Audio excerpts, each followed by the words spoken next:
यार मेरे लिए ना फैंसी डेट्स, महंगे गिफ्ट्स, किसी का पैसा, उसका फेम, उसके लुक्स कभी अट्रैक्टिव था ही नहीं। मेरे लिए अट्रैक्टिव वो शख्स है जिससे मैं अपने मन की हर बात कह सकूं, हर इमोशन शेयर कर सकूं, जो सिर्फ मुझे सुने नहीं बल्कि समझे भी सही, जिससे मुझे उसका वक्त, उसकी अटेंशन कभी मांगनी ना पड़े।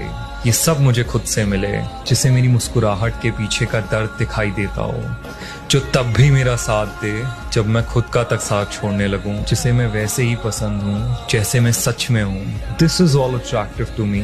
और जिंदगी में बस एक भी ऐसा शख्स मिल जाए ना, काफी होता है। यार मेरे लिए ना फैंसी डेट्स, महंगे गिफ्ट्स, किसी का पैसा, उसका फेम, उसके लुक्स कभी अट्रैक्टिव था ही नहीं। मेरे लिए अट्रैक्टिव वो शख्स है जिससे मैं अपने मन की हर बात कह सकूं, हर इमोशन शेयर कर सकूं, जो सिर्फ मुझे सुने नहीं बल्कि समझे भी सही, जिससे मुझे उसका वक्त, उसकी अटेंशन कभी मांगनी ना